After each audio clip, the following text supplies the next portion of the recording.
Hey guys good morning. સવારમાં જો breakfast કરવા માટે બેઠા છીએ, હોટલમાં જ છીએ હજી, અને નાસ્તો પાથરો છે. જો હવે ફટાફટ બ્રેકફાસ્ટ કરશું, પછી જઈએ ફરવા. જો ભાઈ કેબ વાળાનો ફોન આવી ગયો છે, એટલે હું બંને જઈએ છીએ હવે કેબ પકડવા. હે ગાઈઝ ગુડ મોર્નિંગ, સ્વાગત છે તમારું આજના એક ફ્રેશ વ્લોગમાં. તો હાલમાં અમે છીએ થાઈલેન્ડમાં ફુકેટમાં, અને આજે છે અમારું city tour, half day city tour છે, કારણ કે થોડાક સમય મને લાગે સિટી ટૂર પૂરું થઈ જવાનું છે, તો એનું નામ હાફ ડે સિટી ટૂર રાખ્યો છે કા.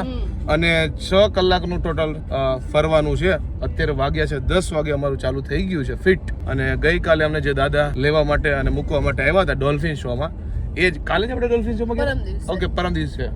તો એ જ કાકા આપણને ફરીથી આજ લેવા મૂકવા માટે આવ્યા છે. ગુજરાતી કાકા કે ઇન્ડિયન કાકા નથી, થાઈ કાકા જ છે. તો કાંઈ નહીં, આજે ફરીએ હાફ ડે સિટી ટૂર. જો આ રસ્તામાં એક બીચ આવ્યો છે, પણ અહીંયા અત્યારે અમારે જવાનું નથી. અને આ બીચ નું નામ છે કતા બીચ. કતા બીચ જ કીધું ને જાડુ? કતા બીચ. જો ભાઈ કતા બીચ છે, એકદમ મસ્ત બ્યુટીફુલ સવાર. તો જો અત્યારે રસ્તા ઉપર ટ્રાફિક જામ થઈ ગયો છે, અને બધા લોકોને આમ જ જાવ ઉપર. પેલું લોકેશન છે કરોન વ્યૂ પોઈન્ટ. તો હાલો ભાઈ હવે જોવા જઈએ કરોન વ્યૂ પોઈન્ટ. જાડુ ના આજ તમને આઉટફિટ બતાવી દઉં. જાડુએ આજે પહેર્યો છે કોડ સેટ, અને આ ખાસ કરીને સિટીમાં ફરવા માટે મસ્ત છે. સારો લાગે, મસ્ત. મેં તમને કીધું ને કે આ વખતે મારે વધારે પડતા કપડા છે ને વ્હાઈટ શેડ ઉપર લેવાઈ ગયા છે. 2 વ્હાઈટ કલરના ગાઉન મેં ઓલરેડી પહેરી લીધા છે, અને આ જો આ ક્રીમ શેડ છે. આજે મેં અને નીરવે ફૂલ મેચિંગ કર્યું છે.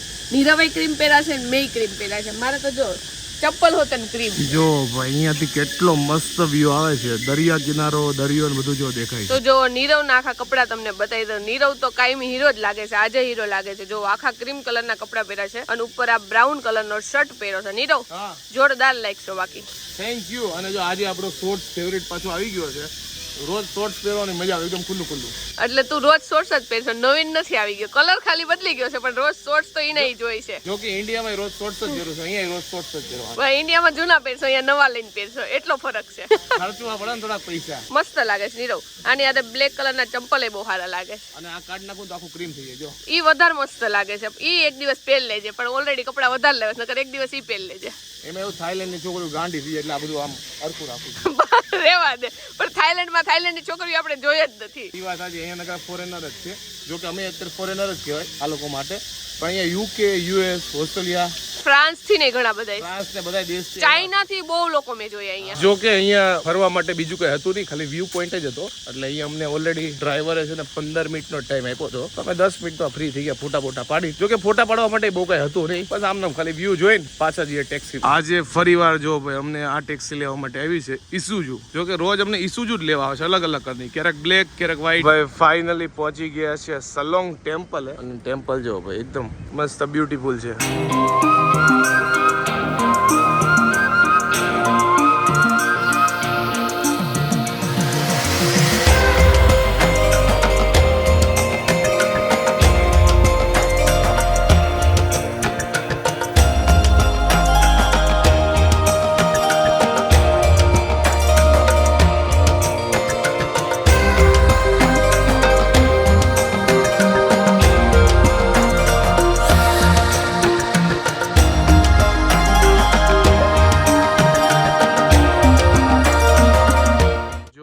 તમે જોયું આમાં છે ને થોડીક વારે છે ને ફટાકડા તો ફોડે છે. હવે કે અહીંયાનો રિચ્યુઅલ્સ હશે તો જ અહીંયા મંદિરની અંદર ફટાકડા ફોડતા છે. હવે શું કારણ છે એ ખબર નહીં, પણ દર 10 મિનિટ કે 15 મિનિટ થાય તો પાછા ચાલુ થાય. જો આપણે કેમ મીઠાઈ ધરે, અહીંયા છે ને બધા ફટાકડા લાવીને આપે, એટલે આ ભાઈ છે ને ફોડી દે. હમણાં ચાલુ થાય ધબધબાટી પાછી. જો હળગાઈ નાખ્યા છે, થોડાક દૂર વહી જઈએ.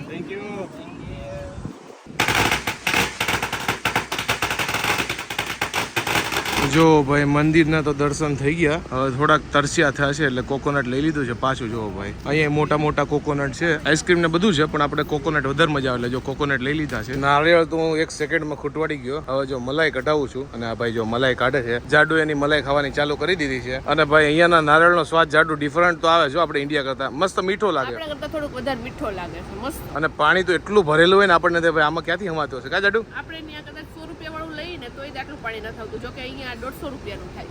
એ વાત તો સાચી છે, 150 નું થાય, આ 150 નું થઈ જાય. હા, તો આ ટેમ્પલ માંથી એક્ઝિટ થવાનો આપણો ટાઈમ થઈ ગયો છે, અને અત્યારે જો ફટાકડા ધબધબાટી બોલાવે છે. ખબર નહીં મારો અવાજ તમને આવે છે કે નહીં. હાલો ભાઈ હવે પૂરા થયા એવું લાગે છે. અને ખાસ કરીને જો તમે મારી જેમ નારિયેળના શોખીન હોવ ને તો ભાઈ થાઈલેન્ડમાં આવો ને તો નારિયેળ બીજો મોજ આવી જાય. એક તો ટેસ્ટી અંદરનું પાણી, ઉપરથી મલાઈ એટલી બધી વાટકો ભરીને તો મલાઈ નીકળે. નારિયેળ જ એવડા હોય કઈ એના ધરાઈ જાય. એ વાત સાચી. અમે બે અત્યારે એક નારિયેળ પીધા ને બઠ્ઠા વળી ગયા. નકર તો ઇન્ડિયા પાછું 3 નારિયેળ પી જાવ ને તોય મારા પેટે હાલે નહીં. જો કે બધી જગ્યાએ અલગ અલગ વસ્તુ હોય. ટેમ્પલ વિશે એક વસ્તુ કહેવાનું ભૂલી ગયો કે આ 100 વર્ષ જૂનું છે. અહીંયા જો આપણી જેમ ડ્રેસની દુકાન છે અને આ તમને દેખાય નહીં. જો ભાઈ અહીંયા થાઈ ડ્રેસ છે. ધીમે ધીમે સુરત દાદા ઉપર જઈને એમ ગરમી વધી ગઈ છે એટલે આપણે ટી શર્ટ ઉપર જે શર્ટ હતો ને ટેમ્પરરી કાઢી લીધો. જો કારણ કે ગરમી એટલી વધી ગઈ છે ને કે કીધું થોડીક રિલેક્સ થઈએ, બહાર પાસે જઈને પાછા પહેરશું. અને અત્યારે જઈએ છીએ અમે હની ફાર્મ ઉપર.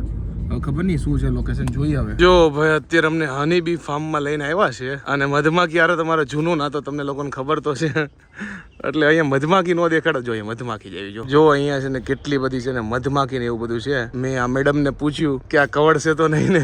મેડમ કે ક્યારેક ક્યારેક કવડે. એટલે મારી તો અહીંયાથી ફાટે છે એટલે આપણે અહીંયાથી દૂર રહીએ થોડા. જો મધમાખી યારે આપણે જૂના રિશ્તા છે ને એટલે આપણે આનાથી હવે દૂર જ રહીએ છીએ. ઓલા પણ બતાવતા હતા તો મેં જોઈ નહીં. મેં કીધું મારે મધમાખી નજીકથી જોઈ. પાછા મને એમ કે અહીંયાની મધમાખી કવડતી કે એવું નહીં હોય કે આપણે થોડાક સેફ હશું. કે ના ના ક્યારેક ક્યારેક કવડી જાય. મેં આઘાર રહ્યો તો ભાઈ. એ બતાવવા વાળા છે ને એને અમને એવું કીધું કે છોકરી ને છે ને નીરવની જેમ અહીંયા આંખની ઉપર કવડી ગઈ હતી કે મારે તે છે ને 2 દિવસ સુધી આંખ દડા જેવી રહી હતી. પછી અમે બંને છે ને અમારી સ્ટોરી એક્સચેન્જ કરી. મેં નીરવને તો અઠવાડિયા સુધી એવી આંખ રહી. તો અહીંયા છે ને થાઈલેન્ડમાં આવા દિલ છે ને ઘણી બધી જગ્યાએ છે. ગમે નાની એવી રેસ્ટોરન્ટમાં જાવ તો આવી રીતે દિલ કરેલું હોય.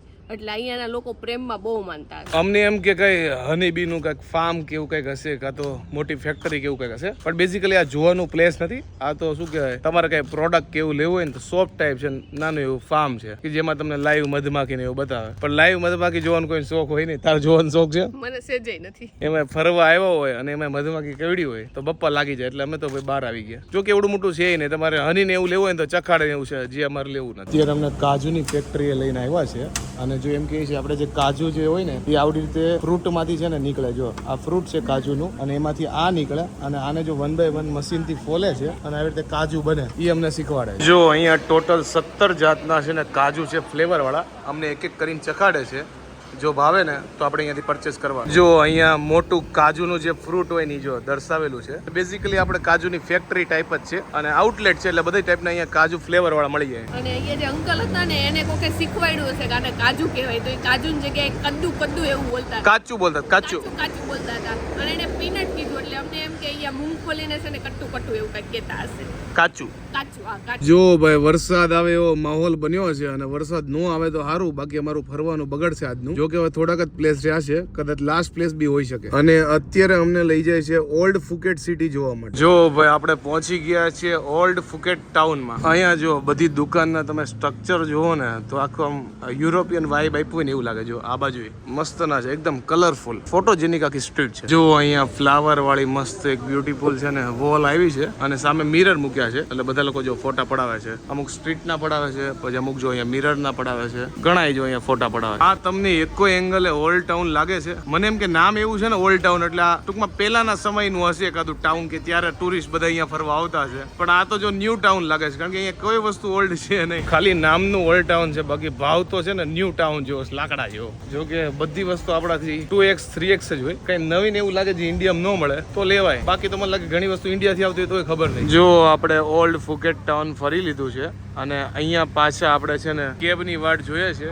ટેક્સી આવે લગભગ આપણી આવી ગઈ છે ઓલી તો આપણે જઈએ. જો ભાઈ ફરીને અત્યારે પાછા પહોંચી ગયા છે રેસ્ટોરન્ટમાં અને જો પનીર બટર મસાલા મંગાવ્યું છે, કડક નાન અને ઓનિયન છે, સાથે કોલ્ડ ડ્રિંક. તો આપણા ઇન્ડિયામાં છે ને ખાંડ મોટી મળે. અહીંયાની ખાંડ જોવો તમે, થાઈમાં આવી ઝીણી ઝીણી ખાંડ મળે, બુરા જેવી ખાંડ અને વધારે ઓગાળવી ન પડે. જો એટલું બધું ખવાઈ ગયું છે ને કે હોટલ ખાલી 600 મીટર છે તોય તકલીફ પડવા મળી છે કારણ કે ઘણા બધા દિવસોએ શાક રોટલી ટિપિકલ પંજાબી અને નાન ને એવું ખાધું એટલે પેટ ફૂલ થઈ ગયું. પહેલી વાર અમે નાન મંગાવી હતી અને બીજી વાર આપણે ગુજરાતી જે ઘરમાં રોટલી ખાઈ ને એ મજા આવી હતી. તો નાન કરતા છે ને આપણે ગુજરાતી રોટલી ખાવાની મજા આવી ગઈ. વરસાદ આવે એવો માહોલ થઈ ગયો છે ને તો ખરેખર અત્યારે ફરવાની મજા આવે એવું છે. જો કે વરસાદ આવ્યો હોય તો ફરવાનું ન મજા આવે, કાંઈ વાંધો નહીં. અત્યારે જઈએ હોટલ અને પછી પાછા નીકળશું લગભગ. જાડુ હમણાં ગેલેરીમાં આવી તો મને કે બહાર જો વરસાદ આવ્યો. હું બહાર આવ્યો ને તો એક ટીપુ જો વરસાદ આવતો નથી. જો કે અહીંયા નાનું એવું છે ને ઓલું શોપીસ મૂક્યું છે ને એમાં વરસાદનો અવાજ આવ્યા રાખે કારણ કે પાણી પડે ને એટલે આપણને લાગે વરસાદ આવે. જો તો રોડે આખા ભીના છે અને કોરા છે, નીચે કઈ કોરું છે, આમે કોરું છે. હવે ખબર નહીં એને ક્યાં વરસાદ જોયો હોય. તો ગમે ત્યાં હોટલમાં બાલ્કની હોય ને તો ત્યાં ઊભું રહેવાની મજા આવી જાય. હું ક્યારની અહીંયા ઊભી છું અને બધા આવ જાવ કરે છે, જોયા રાખું છું. એમાં અમારી સામે જ છે ને રોડ ક્રોસ છે, તો બધા રોડ ક્રોસ કરતા હોય ને બધા જોયા રાખી છે. અને સામે સ્કૂલ છે, પણ આજે અમે ડ્રાઈવર અંકલને પૂછ્યું હતું ને એને કીધું કે 2 મહિનાનું વેકેશન છે અને અત્યારે આપણે સ્કૂલ વાળા છોકરાઓને જોત. અને અત્યારે છે ને અમને બહાર જવાની ઈચ્છા તો હતી, પણ થાકી ગયા છે બધા. એટલે વિચાર્યું કે હવે ક્યાંય જવું નથી, કારણ કે હાલીને ત્યાં છે જવું અને પાછું આવું, એના કરતા વિચાર્યું છે ખાલી જમવા ટાઈમે અમે બહાર જાવું અને જમીને આવતા રહેવું. અમે જ્યાં જમવા જઈએ છીએ ખાલી 600 મીટર જ દૂર છે. મીટર જ ને 650 મીટર. હા, 650 મીટર જ દૂર છે અહીંયાથી હોટલ. એટલે ત્યાં અમે હાલીને જઈ આવશું અને વહી આવશું. બાકી બીજે ક્યાં જવાની ઈચ્છા નથી, કારણ કે થાક લાગ્યો છે હવે થોડું. જો ભાઈ ફુકેટમાં અમારી આ છેલ્લી નાઇટ છે, કારણ કે આવતીકાલે આપણે નેક્સ્ટ લોકેશને પહોંચી જવાના છીએ. અને હું જાડુ અત્યારે નીકળ્યા છીએ જમવા માટે. મોટા 9 વાગે છેક નીકળ્યા છે, કારણ કે બહુ એટલી બધી ભૂખ છે નહીં બેહીને, એટલે લેટ નીકળ્યા. જો સામેની સાઈડે છે ને ટ્રાફિક જામ થઈ ગયો, તો આ તો લેન ખુલી ગઈ, એટલે અત્યારે બધા જાય છે. પણ ખરેખર અહીંયા છે ને નાઇટમાં જ વધારે પબ્લિક નીકળે. ઇન્ડિયામાં અને થાઈલેન્ડમાં જો ભાઈ આ વસ્તુનો ક્યાંય ફરક છે. અને આપણી ક્યાંય સ્ટ્રીટ ડોગ હોય જો ભાઈ અહીંયા છે ભરપૂર. તો અમે જે હોટલમાં છીએ ત્યાં ઘણા બધા છે ને ભૂરિયા હોટલ ત્યાં છે. તો હું વિચાર કરું છું એ લોકો ફરવા જતા હશે, ખાલી હોટલના રૂમમાં જ રહેતા હશે. હું ગમે ત્યારે જોઉં ત્યારે બાલ્કનીમાં જ એમને ઊભા હોય ને સ્મોકિંગ કરતા હોય. એટલે મને લાગે એ લોકો છે ને આપણી જેમ 2-3 દિવસમાં વયા નહીં જતા હોય, અઠવાડિયું રોકાતા હશે. એટલે બધે ફરતાય હશે ને એટલો ચીરાઈ મારતા હશે હોટલના રૂમમાં. જો આપણે ઇન્ડિયામાં જેવી રીતે દાબેલી વડાપાવની દુકાનો હોય ને, એવી રીતે અહીંયા છે ને થાઈલેન્ડમાં આ વસ્તુ જોવા મળે. જો સાઈડમાં તમને દેખાતું હોય તો સ્કૂટી હશે અને આગળ જો બધું બનાવેલું હશે. અત્યારે તો ખાલી છે ને કે બધું બનાવેલું પડ્યું હોય અને બધું વેચતા હોય, સ્ટ્રીટ ફૂડ બધું વેચતા હોય. અહીંયા ખાલી મને એક વસ્તુની ખાસ કમી લાગે છે, એ છે એનર્જી ડ્રિંક. જે આપણે ઇન્ડિયામાં રેડ બુલ આવે ને એના કરતા અહીંયા અલગ ટેસ્ટ મને લાગે છે. મેં પૂછ્યું અહીંયાના લોકલને, એ કે ભાઈ અમારો તો ટેસ્ટ સેમ જ છે. મેં કીધું મને તો સેમ લાગતો છે નહીં. અને અહીંયા હેલ કેવી બીજી એનર્જી ડ્રિંક જે ઇન્ડિયામાં વાળાની મળતી નહીં, અહીંયાની લોકલ મળે, પણ એ ટ્રાય કરવામાં યાર અઘરું છે, કારણ કે નકરું ટ્રાય કરવામાં જ દિવસો હોય જાય. એટલે જાણીતી હોય ને સારું, પણ હવે રેડ બુલે પીવા જેવું છે નહીં. અને આ વસ્તુ મેં ખાસ કરીને ગૂગલમાં સર્ચ માર્યું હતું, અને એમાં હતું કે એક પદાર્થ છે ને થાઈલેન્ડમાં કાંક બેન છે, એના લીધે એ નથી નાખતા ને રેડ બુલમાં, એટલે ટેસ્ટ અલગ આવે છે. સાચું છે ખોટું ખબર નહીં, પણ આવું છે. જો ભાઈ આ કે આપણી હોનેસ્ટ રેસ્ટોરન્ટ જે આપણે રોજ મસ્ત પ્યોર વેજ જમીએ છીએ. જો આજે ખાલી છે ને બંને વચ્ચે ખાલી ફ્રાઈડ રાઈસ મગાવ્યા છે, અને જો એટલી બધી ક્વોન્ટિટીમાં આવ્યા છે ને કે ખૂટોડવા ભારી પડી જાય એવું છે બે વચ્ચે. જો જમીન ઘરે જતા હતા ને તો વચ્ચે 7-11 માંથી થોડીક પાણીની બોટલ લઈ જઈએ, એટલે હવે જરૂર પડે તો વાંધો ન આવે. તો ફાઇનલી જમીન અમે પહોંચી ગયા છે હોટેલ. અને સૌથી પહેલા અત્યારે કામ કરવાનું છે, ઠેલા પેકિંગ કરવાના છે બધા, એટલે બધાય, કારણ કે કાલે આપણે શિફ્ટ થવાનું છે નવા લોકેશન ઉપર અને વહેલું જવાનું છે. તો સવારે બિલકુલ ટાઈમ રહેશે નહીં, એટલે બધા અત્યારે બિસ્તરા પોટલા હમેટી નાખીએ અને આજનો દિવસ અહીંયા પૂરો કરી દઈએ. આજનો વ્લોગ કેવો લાગ્યો ફટાફટ કોમેન્ટ કરી દેજો. અને વ્લોગ ગમ્યો હોય તો તમને ખબર જ છે, લાઈક કરો, કોમેન્ટ કરો, મિત્રો સાથે શેર કરો, ફેસબુકમાં ફોલો કરો, યુટ્યુબમાં સબસ્ક્રાઇબ કરો. તો મળીએ નેક્સ્ટ વ્લોગમાં. ત્યાં સુધી bye bye. Signing of. Nirav Lathiya from Phuket, Thailand.